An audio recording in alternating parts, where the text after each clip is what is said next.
TV 24 news ವಾಹಿನಿಗೆ ಸ್ವಾಗತ.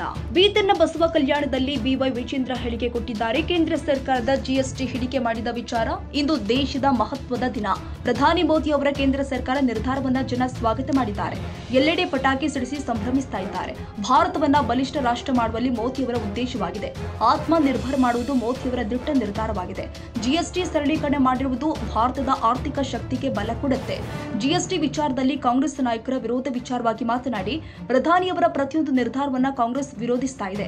ಗಾಂಧಿ ಕುಟುಂಬಕ್ಕೆ ಹಿಂದುಳಿದ ವರ್ಗದ ವ್ಯಕ್ತಿ ಪ್ರಧಾನಿ ಆಗಿರುವುದನ್ನ ಸಹಿಸಲು ಆಗ್ತಾ ಇಲ್ಲ. ಆದ್ರೆ ಮೋದಿಯವರ ನಾಯಕತ್ವವನ್ನ ಜನ ಒಪ್ಪಿದ್ದಾರೆ. ರಾಜಕೀಯಕ್ಕಾಗಿ ಕಾಂಗ್ರೆಸ್ನವರು ಪ್ರಧಾನಿಯನ್ನ ವಿರೋಧ ಮಾಡ್ತಾ ಇದ್ದಾರೆ ಎಂದಿದ್ದಾರೆ. ಇನ್ನು ರಾಜ್ಯದಲ್ಲಿ ಜಾತಿ ಸಮೀಕ್ಷೆ ವಿಚಾರವಾಗಿ ಮಾತನಾಡಿ, ರಾಜ್ಯ ಸರ್ಕಾರಕ್ಕೆ ಜಾತಿ ಗಣತಿ ಮಾಡುವ ಅಧಿಕಾರವಿಲ್ಲ. ಸಮೀಕ್ಷೆ ನೆಪದಲ್ಲಿ ಸಿಎಂ ಹಿಂದೂ ಧರ್ಮ ಒಡೆಯುವ ಕೆಲಸಕ್ಕೆ ಮುಂದಾಗ್ತಾ ಇದ್ದಾರೆ. ಜಾತಿಗಳನ್ನ ಎತ್ತಿ ಕಟ್ಟುವ ಕೆಲಸ ಮಾಡ್ತಾ ಇದ್ದಾರೆ. ಸಿಎಂ ಆದವರು ರಾಜ್ಯದ ಅಭಿವೃದ್ಧಿಯತ್ತ ಚಿಂತನೆ ಮಾಡಬೇಕು. ಅಭಿವೃದ್ಧಿ ಮರೆತು ಗೊಂದಲ ಸೃಷ್ಟಿಸುವ ಕೆಲಸ ಮಾಡ್ತಾ ಇದ್ದಾರೆ ಎಂದಿದ್ದಾರೆ.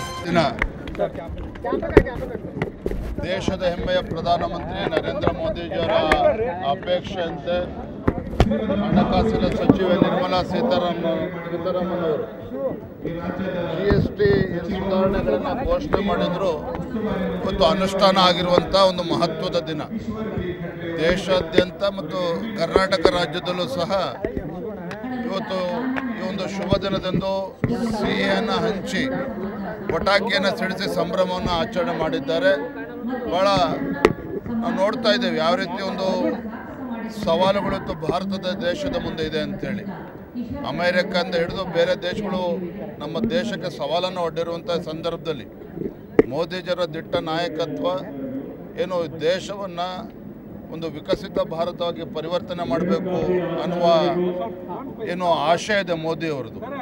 ಆಶಯ ತಕ್ಕಂತೆ ಭಾರತವನ್ನು ಒಂದು ಬಲಿಷ್ಠ ರಾಷ್ಟ್ರವನ್ನಾಗಿ ಮಾಡಬೇಕು, ಒಂದು ಆತ್ಮನಿರ್ಭರ ಭಾರತವನ್ನಾಗಿ ಮಾಡಬೇಕು. ಈ ಒಂದು ದೃಷ್ಟಿಕೋನ ಇಟ್ಕೊಂಡು ಮೋದಿಯವರು ಸಾಗ್ತಾ ಇದ್ದಾರೆ.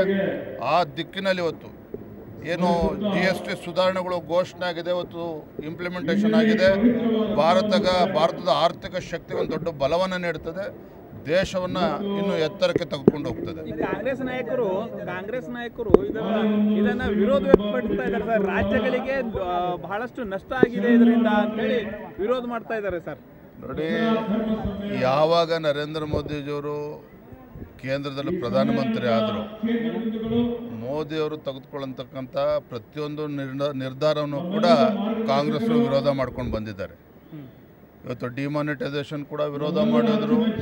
ಎಲ್ಲ ವಿಚಾರದಲ್ಲೂ ಕೂಡ ವಿರೋಧ ಮಾಡಿಕೊಂಡೇ ಬರ್ತಾ ಇದ್ದಾರೆ. ಕಾರಣ ಏನಪ್ಪ ಅಂತ ಹೇಳಿದ್ರೆ, ಕಾಂಗ್ರೆಸ್ನವ್ರಿಗೆ ರಾಹುಲ್ ಗಾಂಧಿಗೆ ಅಥವಾ ಗಾಂಧಿ ಕುಟುಂಬಕ್ಕೆ ಈ ದೇಶದಲ್ಲಿ ಒಬ್ಬ ಹಿಂದುಳಿದ ವರ್ಗಕ್ಕೆ ಸೇರಿರ್ತಕ್ಕಂಥವ್ರು ಪ್ರಧಾನಮಂತ್ರಿ ಆಗಿದ್ದಾರೆ, ಆ ಸ್ಥಾನದಲ್ಲಿ ಕೂತಿದ್ದಾರೆ. ಅದು ನಾನು ಸಹಿಸ್ಕೊಳ್ಳೋದಕ್ಕೆ ಆಗ್ತಾ ಇಲ್ಲ ಗಾಂಧಿ ಕುಟುಂಬಕ್ಕೆ ಮತ್ತು ಕಾಂಗ್ರೆಸ್ ಪಕ್ಷಕ್ಕೆ. ಹಾಗಾಗಿ ಎಲ್ಲ ನಿರ್ಧಾರವನ್ನು ಕೂಡ ಟೀಕೆ ಮಾಡ್ತಾರೆ, ಎಲ್ಲವನ್ನೂ ಕೂಡ ವಿರೋಧ ಮಾಡ್ತಾರೆ. ಆದರೆ ದೇಶದ ಜನ ಇವತ್ತು ಅರ್ಥ ಮಾಡ್ಕೊಂಡಿದ್ದಾರೆ.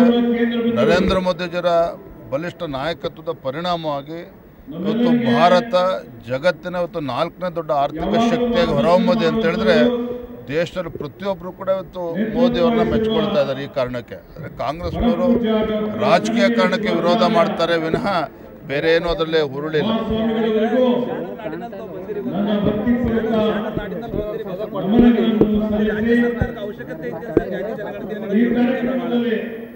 ರಾಜ್ಯ ಸರ್ಕಾರಕ್ಕೆ ಜಾತಿ ಜನಗಣತಿ ಮಾಡುವಂತಹ ಯಾವುದೇ ಒಂದು ಅಧಿಕಾರ ಇಲ್ಲ.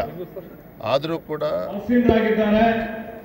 ಆರ್ಥಿಕ, ಸಾಮಾಜಿಕ, ಶೈಕ್ಷಣಿಕ ಒಂದು ಸರ್ವೆ ಅಂತೇಳಿ ನೆಪ ಮಾಡಿಕೊಂಡು ಈ ರಾಜ್ಯದ ಮುಖ್ಯಮಂತ್ರಿಗಳು, ಈ ಕಾಂಗ್ರೆಸ್ ಸರ್ಕಾರ ಹಿಂದೂ ಸಮಾಜವನ್ನು ಒಡೆಯುವಂಥ ಕೆಲಸಕ್ಕೆ ಕೈ ಹಾಕಿದ್ದಾರೆ. ಜಾತಿಗಳನ್ನು ಎತ್ಕಟ್ಟುವಂಥ ಕೆಲಸಕ್ಕೆ ಕೈ ಹಾಕಿದ್ದಾರೆ. ಇವತ್ತು ಮುಖ್ಯಮಂತ್ರಿಗಳಾಗಿರ್ತಕ್ಕಂಥವ್ರು ರಾಜ್ಯದ ಅಭಿವೃದ್ಧಿಯ ಬಗ್ಗೆ ಚಿಂತನೆ ಮಾಡಬೇಕಾಗಿತ್ತು. ಅಭಿವೃದ್ಧಿಯ ಬಗ್ಗೆ ಚಿಂತನೆ ಮಾಡದೇನೆ ಈ ರೀತಿ ಒಂದು ಗೊಂದಲವನ್ನು ಸೃಷ್ಟಿ ಮಾಡುವಂಥ ಕೆಲಸ ರಾಜ್ಯ ಸರ್ಕಾರ ಮಾಡ್ತಾ ಇರ್ತಕ್ಕಂಥದ್ದು ಖಂಡಿತ ಸರಿಯಲ್ಲ.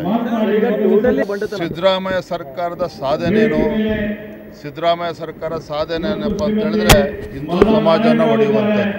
ಇವತ್ತು ಧರ್ಮಸ್ಥಳದ ವಿಚಾರದಲ್ಲಿ ಯಾವ ರೀತಿ ಗೊಂದಲವನ್ನು ಸೃಷ್ಟಿ ಮಾಡಿದ್ರು. ತಾಯಿ ಚಾಮುಂಡೇಶ್ವರಿ ಆರಾಧನೆ ವಿಚಾರದಲ್ಲೂ ಕೂಡ ಚಾಮುಂಡೇಶ್ವರಿ ಅಲ್ಲೂ ಕೂಡ ಗೊಂದಲವನ್ನು ಸೃಷ್ಟಿ ಮಾಡಿದ್ರು.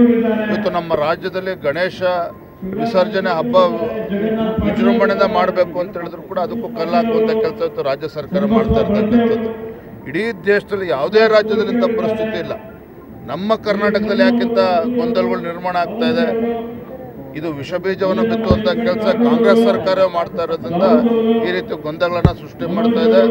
ಒಂದಂತೂ ಸತ್ಯ, ಈ ಕಾಂಗ್ರೆಸ್ ಸರ್ಕಾರದ, ಸಿದ್ದರಾಮಯ್ಯ ಸರ್ಕಾರದ ಈ ಪಾಪದ ಕೂಡ ತುಂಬಿದೆ. ಜನ ಇವತ್ತು ನೋಡ್ತಾ ಇದ್ದಾರೆ. ಸೂಕ್ತ ಸಮಯದಲ್ಲಿ ಸರಿಯಾದಂಥ ಉತ್ತರವನ್ನು ನೀಡ್ತಾರೆ. ಕನ್ನಡಿಗರ ಮೆಚ್ಚಿನ ನಿಮ್ಮ ಟಿವಿ 24 ಕನ್ನಡ ನ್ಯೂಸ್ ವಾಹಿನಿ ಇದೀಗ ಟಿವಿಯಲ್ಲಿ ಲಭ್ಯ. ಕರ್ನಾಟಕ ಮತ್ತು ದೇಶ ವಿದೇಶದ 360 ಡಿಗ್ರಿ ಸುದ್ದಿ ಹಾಗೂ ಉತ್ತರ ಕರ್ನಾಟಕ, ಬೆಳಗಾವಿ, ಬಾಗಲಕೋಟೆ, ಧಾರವಾಡ, ಹಾವೇರಿ, ಗದಗ, ಬಿಜಾಪುರ ಜಿಲ್ಲೆಯ ಕ್ಷಣ ಕ್ಷಣದ ವಿವರವನ್ನ ಪಡೆಯುವುದಕ್ಕೆ ಟಿವಿ 24 ಕನ್ನಡ ನ್ಯೂಸ್ ವಾಹಿನಿಯನ್ನ ಲೈಕ್ ಮಾಡಿ, ವಿಡಿಯೋಗಳನ್ನ ಶೇರ್ ಮಾಡಿ, ಕಮೆಂಟ್ ಮಾಡುವ ಮೂಲಕ ನಮ್ಮ ವಾಹಿನಿಗೆ ಸಹಕಾರ ನೀಡಿ ಮತ್ತು ಚಾನೆಲ್ ಅನ್ನ ಸಬ್ಸ್ಕ್ರೈಬ್ ಮಾಡಿ. Thank you.